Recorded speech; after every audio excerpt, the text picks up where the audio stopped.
ఈరోజు కథ నా నవ్వు నేను రచించిన వారు వనజ గారు. యోమీన్ లేదు ఐమీన్ లేదు.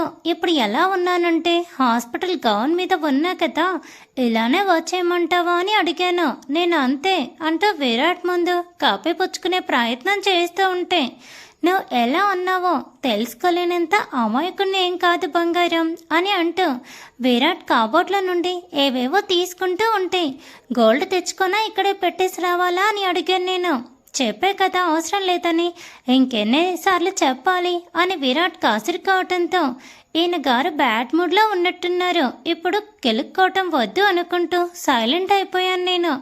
కానీ ఎందుకో ఒక చిన్న డౌట్ అయితే అలాగే ఉండిపోయింది. పెద్ద ప్రాజెక్ట్ అంటున్నారు. విరాట్ వాళ్ళని రీలొకేషన్కి ఒప్పించడానికి ఎంత సఫర్ అయి ఉంటాడు. నాకే ఇలా అవ్వకపోయి ఉంటే హ్యాపీగా రష్యాలోనే ఉండి ప్రాజెక్ట్ సూపర్ సక్సెస్ చేసేవారేమో అని చిన్న దిగులు. కానీ చెప్పలేం కదా, దేవుడు ఎవరి తలరాతల్ని ఎప్పుడు ఎలా రాస్తాడో మాది కూడా అలాగే రాస్తాడేమో అనుకుంటూ ఇక సైలెంట్ అయిపోయాను నేను.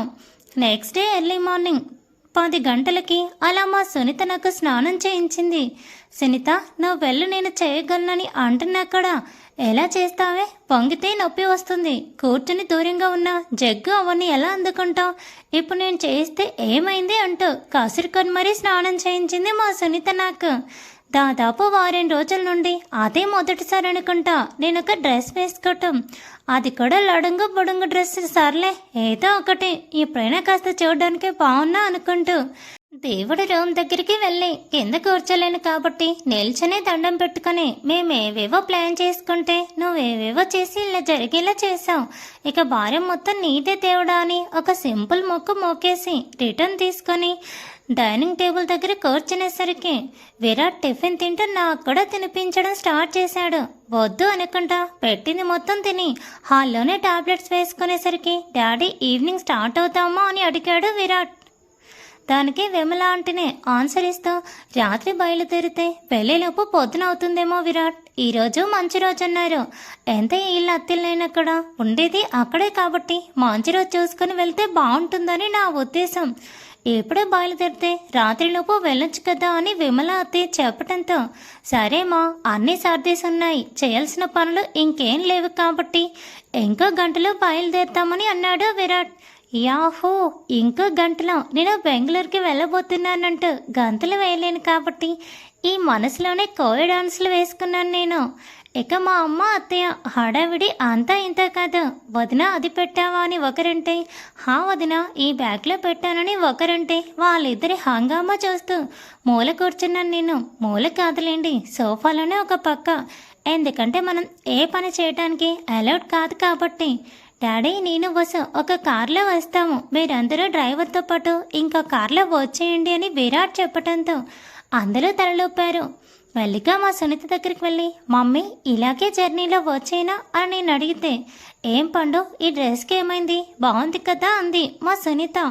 అలా కాదు సునీత, అత్తయ్య ఆ ఇంట్లో గృహప్రవేశం లాగానే అంటున్నారు కదా, మరి చీర కట్టుకుంటే బాగుంటుందో కదా అని మెల్లగా మా సునీత చెవిలో చెప్తుంటే, ఎక్కడి నుంచి వినేశాడో వచ్చేసాడమ్మా నా మొగుడు నా దగ్గరికి వచ్చి, ఆంటీ మమ్మీ పిలుస్తుంది మిమ్మల్ని అని చెప్పి మా సునీతని పంపించి, ఆహా ఏంటమ్మా ఇప్పుడు నువ్వు చీర కట్టుకుంటే కానీ మా ఇంటి గుమ్మం నేను రావద్దు అంటుందా? చీరంట చీర, ఇప్పుడు నువ్వు పట్టు చీర కట్టుకొని నగలన్నీ దిగేసుకునే పొజిషన్లో ఉన్నావా? వసు ఎందుకో ఇలా పిచ్చిగా మాట్లాడుతావు? ముందే చెప్తున్నాను, అక్కడికి వెళ్ళాక డీసెంట్గా ఉండాలి అంటూ బొమ్మరిల్లు సినిమాలో సిద్ధార్థ జైనీలియకు చెప్పిన అన్ని రూల్స్ చెప్పాడు ఆయన గారు.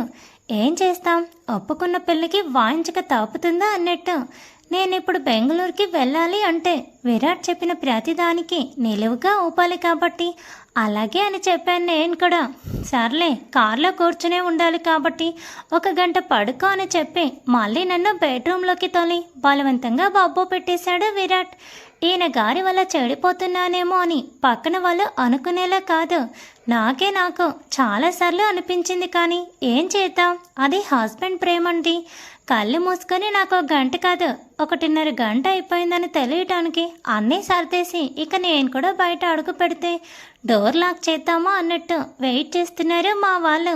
లేచి ఆ జుట్టు ఒక పోనీ కట్టేసి మెడలో తాళి చైన్ తప్ప ఏమీ లేకపోవడంతో రోజు నేను వేసుకునే షార్ట్ చైన్ నల్ల పూసలు వేసుకున్నాను. విరాట్ వద్దు అంటున్నా కూడా ఆ విషయంలో అస్సలు నీ మాట వినేదే లేదంటూ ముఖం మీద కొన్ని నీళ్లు కట్టుకుని సింపుల్గా ఏమంటారు దాన్ని సంస్కృతంలో ఓలిబాన్ పూసుకొని పాపెట్లో నుదుటిన బొట్టు పెట్టుకొని హాల్లోకి వెళ్ళేసరికి నా ఫోన్ రింగ్ అయింది. తీరా చూస్తే మా ప్రిన్సిపల్ నుండి ఫోన్. లిఫ్ట్ చేస్తే అమ్మా నువ్వు ఇన్ని లీవ్స్ పెడుతున్నావు, ఇక కాలేజ్కి ఏం రాకు, శుభ్రంగా ఇంట్లోనే ఉండు అని ఆయన అనటం. హలో సార్ అది అంటూ నేనేదో చెప్పబోతుంటే ఏంటమ్మా ఏంది, వారం రోజుల నుంచి అసలు అడ్రస్లో ఏం జరిగింది, లాస్ట్ సెమిస్టర్లో కూడా ఇంతే, దాదాపు 4 రోజులు లీవ్ తీసుకున్నాం, ఇలా అయితే నీ అటెండెన్స్ పర్సెంట్ తగ్గిపోతుంది, నిన్ను ఎగ్జామ్ రాయడానికి అలా చేయమని ఆయన అంటుంటే ఆల్రెడీ ముందు జాగ్రత్తగా ఏం జరుగుతుందో తెలియదు కాబట్టి స్పీకర్ ఆన్ చేసిన నేను అందరినీ వినమన్నట్టుగా చూస్తూ ఉంటే ఇప్పటికే మిడ్-1 ఎగ్జామ్స్ అయిపోయాయి, నెక్స్ట్ మిడిల్ ఎగ్జామ్స్ వస్తున్నాయి, నువ్వు ఇక రాస్తావో రాయవో నీ ఇష్టం, ఇలాగే చేసావంటే నీ అడ్మిషన్ క్యాన్సిల్ చేయాల్సి వస్తుంది.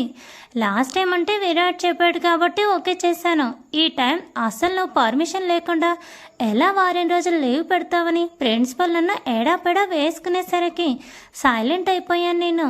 అటువైపు నుండి ఆయనే కాల్ కట్ చేసిన సౌండ్ వినపడటంతో ఇక అయిపోయింది నా పని. నన్ను విరాట్ బెంగళూరు తీసుకువెళ్ళాడు, ఇక్కడే వదిలేసి చదువుకొని చెప్పేస్తాడు, నో డౌట్ ఇందులో అని నేను అంటూ నేను సోఫాలో కులపడిపోతే పెద్దలు కూడా కూర్చుంటూ ఏంటి ఇప్పుడు పరిస్థితి అని డిస్కషన్ పెట్టారు.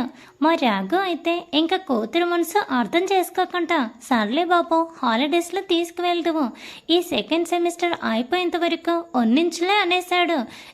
ఇంకా మా డాడీనే అంత చదివాక విరాట్ మాత్రం ఎందుకు ఆగుతాడు, ఇక సరే అంకుల్ సమ్మర్ హాలిడేస్ వచ్చినప్పుడు తీసుకువెళ్తానని అంటాడేమో అనుకుంటూ కళ్ళు మూసుకొని గుండె గుప్పిట్లో పెట్టుకొని కూర్చున్నాను నేను. విమల అత్తయ్య ఒక్కతే సైలెంట్గా ఉంది.